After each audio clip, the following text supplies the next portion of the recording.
I'm Vin. I'm Sori. That's Booby. And Dopey and Ghosty and Chip. Dream Theater. This is from Sin and Glory. What's this, Culpy's group? Yep. Sin and Glory crew. Didn't we just do a Sin and Glory song? Oh, kind of. I mean, we're rolling through the list. Who's up next? We did True Cult. It's been a little bit. The last Sin and Glory was Slayer. All right. This is Dream Theater, Pull Me Under. That's where you get... an alliance is where it's $1 at the gate at Patreon, and then you get hooked up with an alliance of like-minded individuals with... I think our alliance leaders are the best people on the planet. My opinion. It's my opinion. I'm sticking to it. It's completely objective, by the way. And Chris Culp is one of the best of all time. I also beat Chris in the last game we played against each other in Madden. Tell the truth, Chris. So there you go. So they selected Pull Me Under. For timely topical political commentary, you can hit us up at Middle America with Vin and Sori. I think if you just hit Middle Vin in YouTube, you should be able to find it.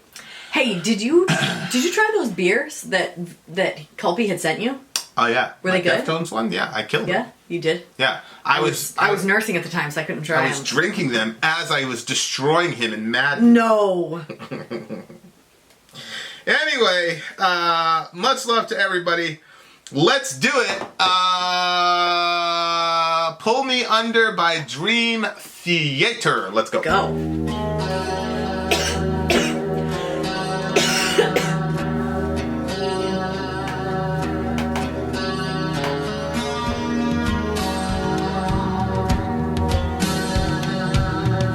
Bass drum, kind of tooly.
like that.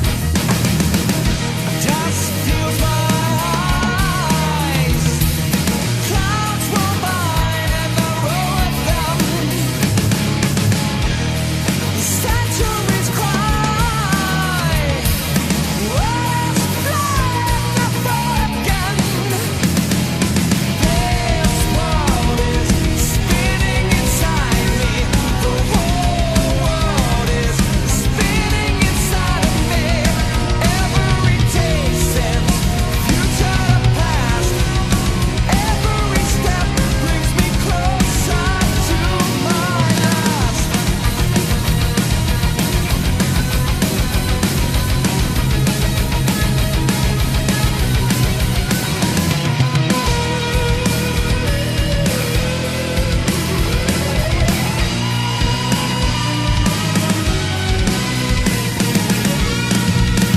Hold me under, hold me under, hold me under, not afraid. Living my life too much in the sun, only until you're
I feel like that ended too soon. Like, I feel like we were missing something.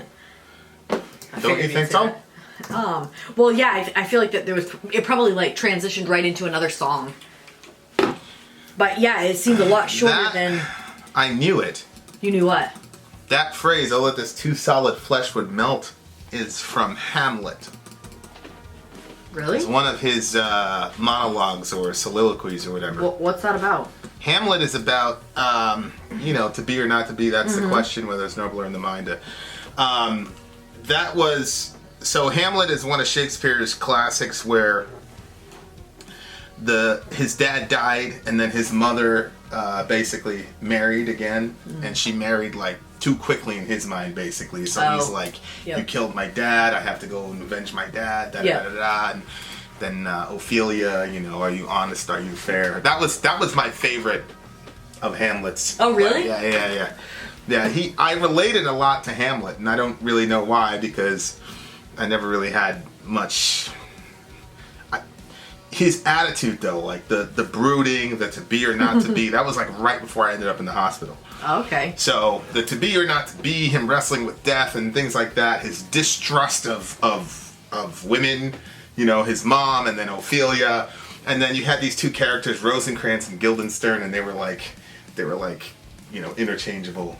Like it was very, very interesting stuff. And then you had kind of famous phrases. You ever heard the phrase "the lady doth protest too much"? No. Okay. It's basically somebody's like if you're like hyper defensive, that means you're guilty. Basically, is the idea. So there was just a lot of like Hamlet was just my guy.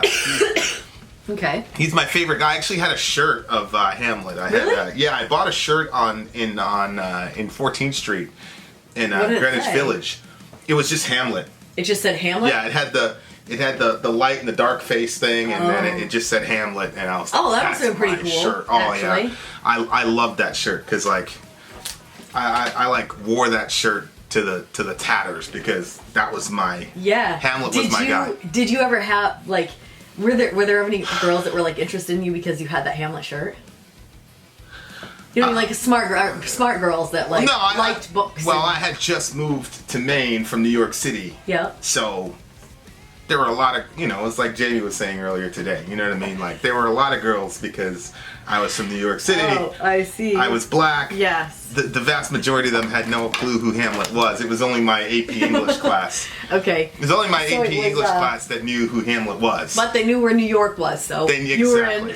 And I was from the ghetto, so Yeah. they were pretty, Yeah. But I had a girlfriend back in New York, and so I was off limits. So I actually resented them because I'd say, "Hey, I got a girlfriend," and then they'd be like, they didn't care. Well, yeah. And I was yeah. like, "Oh, there it is," it was all the Hamlet and the Ophelia stuff, and I was like, "There it is," But Hamlet was my guy. So that I remember. So I don't know if the whole song's about Hamlet, but it makes sense. He talks about what do you say, like honor and spite. That's what he's talking about. I just thought this was a song about, that life moves forward.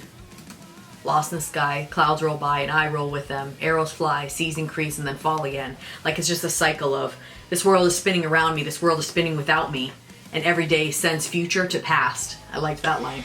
Yeah, well, yes and no, because it's talking about like everything just goes on, and it doesn't seem to be there's a lot of meaning to life. There's sort of Hamlet had this sort of nihilism.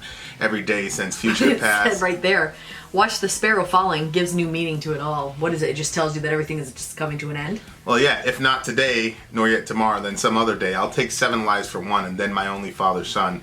As sure as I did ever love him, I'm not afraid. Which, again, I'm pretty sure that 7 people died at the end of Hamlet. Oh, really? Yeah, I'm pretty sure he killed 7 people. I wish we would read a book like like that in together. Shakespeare, everybody dies at the end. So No, spoiler. I've never actually read any of that stuff. Spoiler. So yeah, he killed all those people for the like honor Disney. of his father. Because everybody just moved on, and he kind of like fell into this paranoia, and everybody was like, everybody was in on it, and yada yada yada. Oh no. Yeah. So So that was my favorite AP English book of all time, was Hamlet. Then we had Grapes of Wrath was like my second favorite. Grapes of Wrath I was never very have good. time to fully read it. Whenever I start it, I get like a couple chapters in and I'm like, yes. And then I get sidetracked. I want to read it, but finding the time to read it just doesn't happen. Yeah. That's when my Jewish teacher actually introduced me to the concept of Christ figures in literature, which is really, really cool. So That was cool. Yep. yeah, so it seems lyrically to be about Hamlet and just the passage of time and dealing with the concept of life and death and all that jazz. This line, every step brings me closer to my last. I remember, like, oh, that's interesting. I actually remember my sister coming to this kind of realization that, like, every breath you take and everything is just bringing you closer and closer toward death. And I remember her communicating that, and I was like, what? But now, like, I'm actually, you know, being in our community, I'm like, there's a lot of people that have those kinds of thoughts, you know? But yeah, Hamlet was really wrestling with life and the meaning of life and you know, all that jazz and what's the point of living and yeah. and then he also kind of like he looked like he felt like he was some sort of coward for even allowing the thing to happen. His mother to, I'm pretty sure it was his brother actually. What happened? Something happened to his brother? Like you died? No, I'm saying like his dad. Yeah. His dad died, and then she married his brother. I think is what it was. That was really like, you know, sort of like, but then he also had this sort of like it was very. He's a very so very he had a problem character. because his uncle became his father. Is that what you're saying? Did I understand that correctly? I think the speed Did he feel like in he which betrayed his father because he didn't break that the up? speed in which his mother remarried and the fact that he was like, what's going on here? You know, like she in his mind she wasn't, you know, mourning for him long enough and yada yada yada yada yada, and he just wanted to be out of it, you know, and he would. And that's where the whole to be or not to be, that's the question, whether it's nobler in the mind. And basically that soliloquy was to say, you know, is it more noble to deal with life and all the suffering that you're going to, you know, endure and then let nature take its course? Is that more noble? Or is it more noble to take life matters into your own hands and go out on your own terms? So that was the whole essence of that. I see. Soliloquy and why, you know. And so then he ends up saying, you know, oh, that this too solid flesh would melt. Because he was a young guy, you know, so it's like his you know, he still had his, Not even close to. Yeah, he's not wrinkling, he's not aging, you know, so he's yeah. So it was a very obviously important you know, play for me considering where I was mentally at the time. And you know, so well, you always had like a mature view of stuff. You know what I mean? Like, remember when you were like a kid and you said that when you went in the snow. You know what I'm saying? Like, you just always said things that were. Yeah. What did Dorian said like last night? There was that thing that I was in the middle of telling you, which I never ended up finishing. But he goes, and once again he proves that he is wise beyond his years. And I was like, what? He's talking about himself. He's talking about himself. Let me be the first to congratulate myself. I busted out laughing. Yeah, I'm gonna rename him Dorian James. LeBron James. All right, he's dead ass serious when he says it too. That's a funny thing. Oh no, he was. And was sonically, this thing was just great. Oh, I loved it. I thought it was beautiful. The instrumentals at the beginning and all that was great. The build up was great. It was crazy. Did you hear he sounded like James Hetfield, Judas Priest? Is James Hetfield, right? No. James Hetfield is Metallica, who we just listened to yesterday. Yes. Okay, that's why the name is on my head. No. Yeah. Who's? Yeah, the dude from Judas Priest. Didn't he sound like him? Some of it? Some of it. I mean, are you trying to? They're a progressive band, so, you know, like, he's got his own, but no, he didn't go, like, to that level, you know what I'm saying? Yeah. No, not to that level, but I just saw some essence in there. What do you give the song? Oh, I gave it a 9.8. Yeah, I'll go with I was going to go with a 9.7, so I'll stay with it. 9.7, really, really, really good song, really chunky. This was a very, very good pick from the West Coast group, man. Yeah. Very, very good. I was impressed. I wish I knew what's his name. Rob Halford. Yeah, that's it. We can't dishonor the man. Halford, yeah. From our own stupidity. Well, I wouldn't dishonor him. We'd just dishonor ourselves. All right, there you go. Very, very, very good pick, man. Good job, Alliance. Good job. Shout out to Sin and Glory. Shout out to Sin and Glory. Vin out. Sori out. Gone.